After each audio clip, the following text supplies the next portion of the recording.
والله يدعو إلى دار السلام ويهدي من يشاء إلى صراط مستقيم.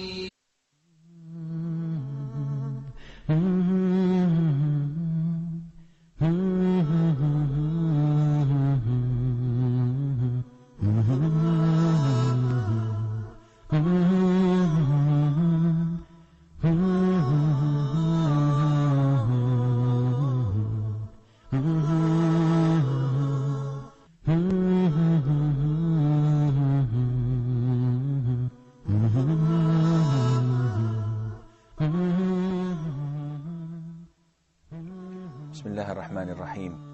الحمد لله رب العالمين، وصلى الله وسلم وبارك على المبعوث رحمة للعالمين نبينا محمد وعلى آله وصحبه أجمعين. السلام عليكم ورحمة الله وبركاته. We are discussing the battle of Uhud, one of the greatest battles of Islam.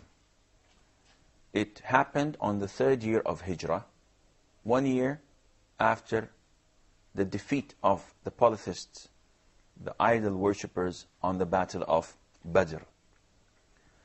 Al-Abbas, the uncle of the Prophet ﷺ, sent to his nephew the inside information that the people of Quraysh are coming to invade Medina. They were coming with an army of 3,000 men, 200 riders on horseback, and 700 armed warriors in armor, full armor. The Prophet ﷺ tried to mobilize his army, and everybody was keen and eager to fight. But they were outnumbered, because by nature there weren't a lot of Muslims at the time. So the Prophet ﷺ prayed Friday prayer, and that was in the month of Shawwal. The Prophet ﷺ prayed Friday prayer, and he encouraged people to fight in the cause of Allah. He prayed Asr prayer and set out with his army to the battlefield. And they camped between in an area between Medina and the mountain of Uhud. In an area called Al-Shaykhain, the Prophet ﷺ started looking at his men and allowing those who were capable of fighting to fight, and rejecting those who were young. And he returned back about 14 of the companions, because they were below 15 years old. Among them was Abdullah ibn Umar, Usama ibn Zayd, Al-Bara ibn Azib, and also Zayd ibn Thabit, one of the great scholars of Islam and one of the great companions of the Prophet ﷺ, simply because they were underaged.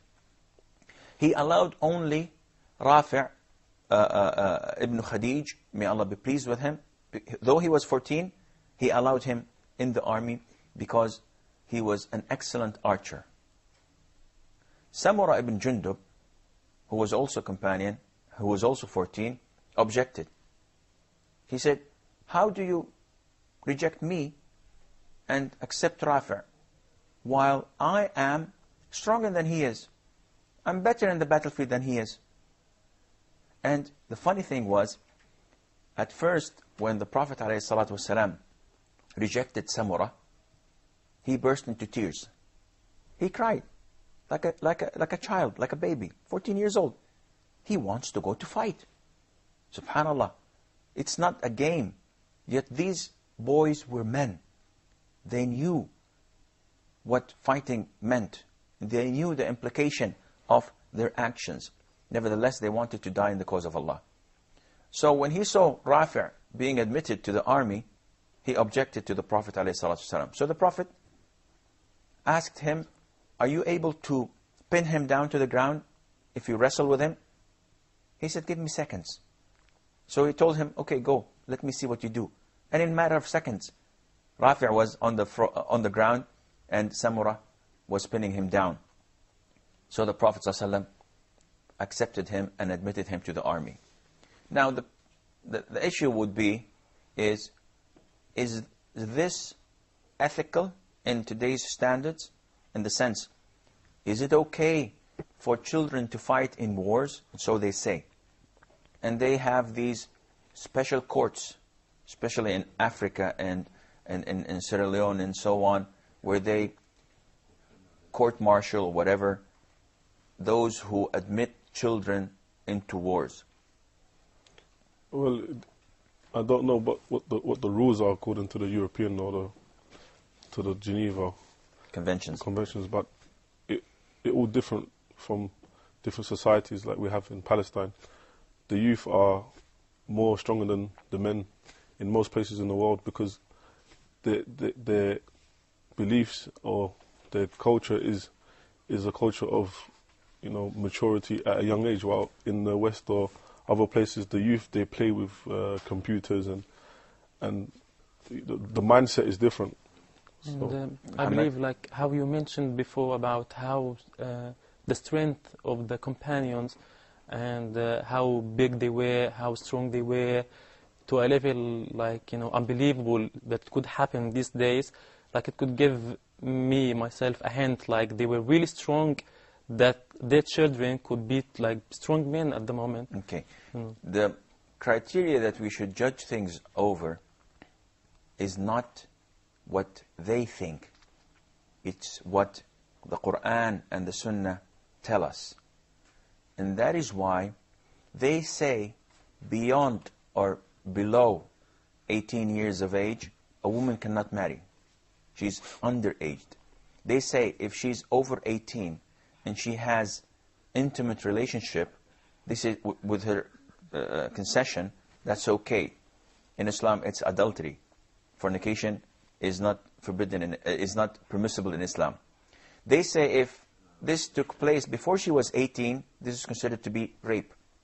Though she conceded, but because she is underaged. Likewise, if a person kills before he is 16 or 18 years old, he's not executed, where execution is practiced, because he's underaged. They claim that if a 16 or 15 years old does something, this is negligible because he's a teenager. So it's okay for him to do things that are not okay for others, adults. In Islam, it's completely different. In Islam, a person is accounted for his actions if he reaches the age of puberty. And the age of puberty is recognized by few things. Among them is reaching the age of 15. He could reach the age of puberty before 15, depending if he has nocturnal emission or so on, or if he has grown hair in the pubic area and elsewhere, as the jurors say, the fuqaha say. So 15 was the ceiling. Whoever was 15 and above is an adult.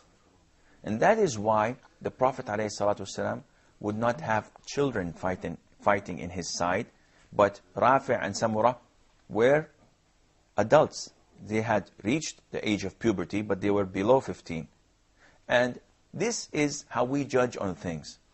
Not on their conventions, not on their rules, because their rules allow same-sex marriages. And no way in Islam this is acceptable.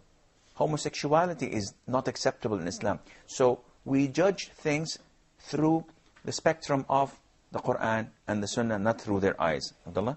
Yes, not only that, Sheikh, we have also the reality of the times we're living in. Most of the crime is committed by youths because of how they view the world. And the young women also, they feel they've been held back from growing up, in the sense that when they are mature, when they do have feelings of marriage or to have intimacy, they've been restricted by a law which the body and the emotions of this individual is ready for. Yeah, this is completely true.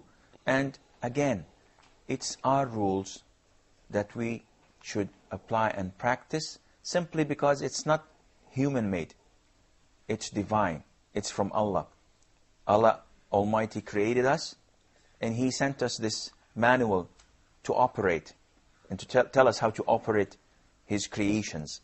And by applying it, we are applying the rule of Allah the Almighty that had not changed for the past 15 centuries, not even one single letter. Going back to the army, the Prophet had 1,000 men, and they were ready to fight an army 3 times as big and far superior in equipment and armor. The Prophet ﷺ prayed Fajr on Saturday morning.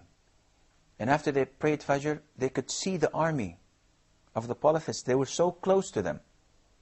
So he asked his companions if any of them knows a route that could be a shortcut where they can turn around the polytheist army, so that their back would be to Medina facing Uhud, and the Muslims would their back be to Uhud facing Medina. So one of the companions knew a shortcut, and they quickly turned around the Mushrikeen army to the polytheist army without them realizing, to be faced with the Muslims behind them. So they turned away and looked at the Muslim army, as we can see in the map. Later on, the Prophet ﷺ with his army were ready to fight, and he instructed 50 of the men, as we can see in the map, to go to a mountain that is called Aynain, a small hill next to Uhud. He ordered 50 of his archers to stay on that mountain, and he clearly instructed them not to leave the site at all, no matter what happens. Even if they see birds coming from the sky, taking the Muslims away, they should not leave their posts until the Prophet sends to them, sallallahu alaihi wasallam. So, if you look at the plan, if you look at the strategy, you would find that it is an excellent plan. The Prophet ﷺ took a position, though the enemy army came before him, he took the best position. It was a little bit higher than the enemies. His back and his right-hand side were covered by the mountains. His back and his left-hand side were covered by the mountain and by the archers on the small hill, Aynain. And they were ready to fight. Now, just as the Prophet ﷺ was about to reach the area where the battle took place, guess what happened? 1/3 of the army defected. Of the Muslim army? Of the Muslim army. Yes. Imagine that. 1/3 of the army defected. And why was that? Well, I believe we have a short break. And just after the break, inshallah, we will tell you what took place.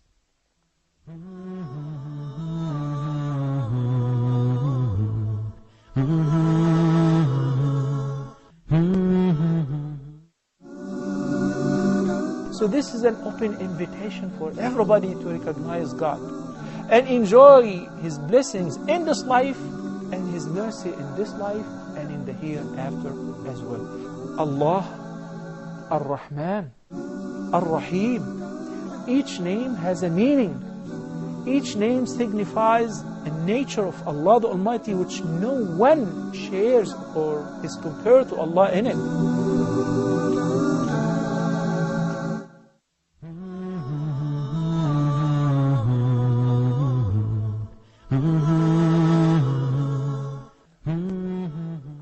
Assalamu alaikum wa rahmatullahi wa barakatuh, and welcome back. The people are ready to fight, and they're full of enthusiasm and encouragement. They would like to prove themselves worthy of being the servants of Allah. 50 men were on the Archer mountain, which is Ainain, hoping to be able to defend Islam and the Muslims.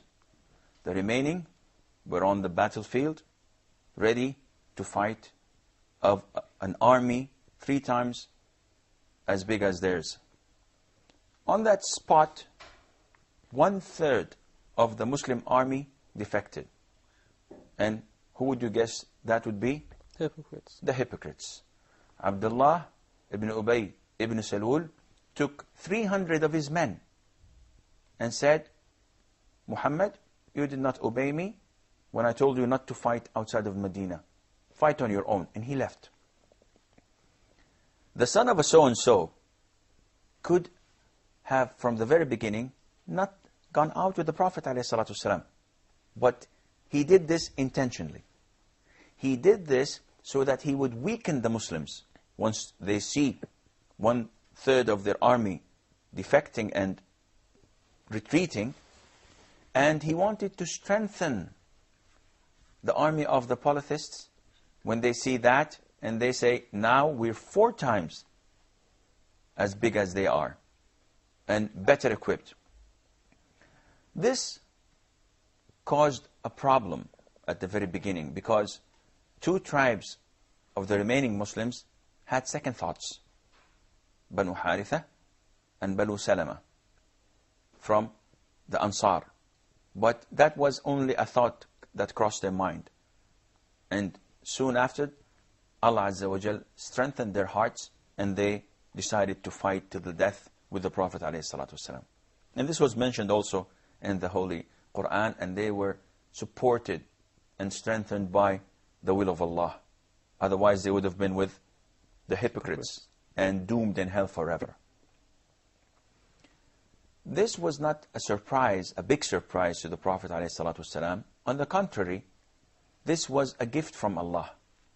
Because in the Battle of Badr, Allah Azza wa Jal showed the people the true value of the polytheists who lost and were defeated. And in the Battle of Uhud, Allah the Almighty showed the people the true value of the hypocrites. And this teaches us that whenever you're doing something for Allah, your front should be solid and pure. You should not allow others with you when they have different agendas and hidden agendas. You all have to work on the same platform, rules, regulations, and platform. You have to share the same beliefs. But if you want to defend Islam, and the man next to you wants to gain, or wants to have, or to score a point, or want something politically motivated or economically motivated, then inevitably defeat will take place. This is a very important lesson we learn from this battle of Uhud. The Prophet ﷺ is encouraging his companions. He's telling them that whoever fights with them, facing them, not giving them their back, whoever is patient, exactly as he said in Badr, he will end up in paradise with me. And everybody was looking forward to that honor, to die in the side of Allah, defending the Prophet of Allah, sallallahu alaihi wasallam. He took a sword of his, a very strong one, and then said to the people, who would take this but would pay for it? So Ali advanced, Umar advanced, Az-Zubair ibn al-Awwam, they're all strong warriors of Islam. They all wanted to take this sword. The Prophet ﷺ did not give it to any one of them. They were astonished. And he kept on saying, who would take this sword and take it and give it its right? So Abu Dujana, Simak ibn Kharsha, stood up and said, Prophet of Allah, what is this sword's right that you want us to give? He said that you fight the polytheist until it breaks and bends. So he said, I'll take it, Prophet of Allah. And he gave it to Abu Dujana. So everybody was eager to begin the fight. On the other side, Abu Sufyan ibn Harb, the leader of the polytheist, and by the way, he accepted Islam 5 years later. May Allah be pleased with him. But at the time, he was a fierce enemy of Allah. And Safwan ibn Umayyah. Excuse me? Safwan ibn And Umayyah, Safwan ibn Umayyah ibn Khalaf, the son of Umayyah ibn Khalaf, and also Ikrimah ibn Abi Jahl. Abu Jahl, who was killed in the Battle of Badr, his son was Ikrimah, and Ikrimah also became a good Muslim after 5 or 6 years. But at the time of Uhud, they were all enemies of Islam. Because you said Safwan ibn Umayyah and Abu Sufyan, both of them, they were the reason for the battle really to start and collected, the donations. Yes, that's true. And they were all enemies of Allah. But they all accepted Islam, subhanAllah, 5, 6 years later. And this also teaches us a lesson that never ever condemn someone and say that he's in hell forever. Because as long as he's breathing, you never know what Allah may do with him. He may transform and accept Islam in a matter of seconds. Like what happened to Umar himself. Umar, may Allah be pleased with him, was a fierce enemy of Islam. He used to attack the Muslims in Mecca. And once he took his sword and he went to the hiding place of the Prophet and his companions to kill him. And he was met by one of the Muslims. And he saw sparks coming out of his eyes. He saw this great anger and hatred. And he told him, Umar, what are you doing? He said, I'm going to kill Muhammad. So the man could not stand in his way because he would have killed him in a matter of seconds. So he redirected him. He told him, before you kill Muhammad, go and check your sister and her husband, because both of them are Muslims. And he was outraged. He went to his sister's house. He went in. He saw her reciting the Quran. And her husband stood up to do something. And he just pushed him and he was pinned to the floor, fainted. And he went to his sister and he smashed her on her face. He slammed her on her face. And she cried and she said, until when are you going to stay away from Allah? She shouted at him, and this was not expected from her. So he felt a little bit soft. And he told her, what is this you're reading? She wouldn't tell him. When he insisted, she said, this is the Quran. So he told her, give it to me, let me read it. She said, no, you're an impure person. You're najis. Go and wash and come. Subhanallah, the guy was there to kill. And he went and he washed and he recited the surah of Taha, Ma anzalna alayka al-Qur'ana litashqa. And the guy was 180 degrees transformed. And he said, what do I do if I want to become a Muslim? And he became a Muslim. And he went to the hiding place of the Prophet ﷺ. That was less than half an hour. Transformed completely from wanting to kill the Prophet to embracing the Prophet, Islam in front of the Prophet ﷺ. He went into the house. Hamza saw him. The companions saw him. They were afraid. They said, Umar is asking permission to enter. So what should we do? Hamza, a great warrior of Islam, said, let him come in. If he wants something good, he should have it. If he wants something else, we will kill him with his sword. Don't be afraid, I'm here. Hamza was a brave man. So he went in, and the minute he went in, the Prophet ﷺ grabbed his shirt and shook him. The Prophet wasn't afraid. Umar, isn't it time for you to become a Muslim? Immediately he said, Ashhadu an la ilaha illallah wa ashhadu anna Muhammadan Rasulullah. So you never, ever know when the guidance of Allah comes to a person. That is why never hope any elementary.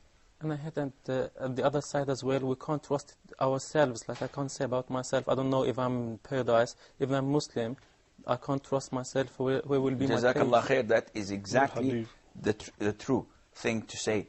We ourselves cannot guarantee that we will die as Muslims. And that is why we're always hoping and fearing. We hope that we die as Muslims, because whoever dies as a Muslim, regardless of what he has done, he'll end up in paradise sooner or later. But those who die not Muslims, they will end up in hell no matter what good they did, because they did not believe in the oneness of Allah, and they did not accept the message of the Prophet ﷺ. And this is an important thing for us to learn about. Now, Abu Sufyan was doing the same, was trying to make his army brave and wanting to die. The armies at that time, and in medieval times, they used to circle round the flag. The most important thing in the army was the flag. Whenever the flag was still up, this meant that the army is fighting. Whenever the flag went down, this meant that the army was defeated. In the Battle of Badr, An-Nadr ibn al-Harith, and he is from the section of the tribe of Banu Abd ad-Dar. He was the holder of the flag. And he was taken capture. And he was executed because of what he had done previously. By him giving up the flag, they soon lost the battle and they retreated and fled the battlefield. So Abu Sufyan went and addressed Banu Abd ad-Dar. Banu Abd ad-Dar and Banu Abd Manaf were cousins, because they had the same great-great-grandfather. And he told them, Abu Sufyan, listen, cousins, you saw what your friend did in the Battle of Badr, and we lost it. So if you're not men enough to hold the flag, it's okay, tell us, we'll take it from you.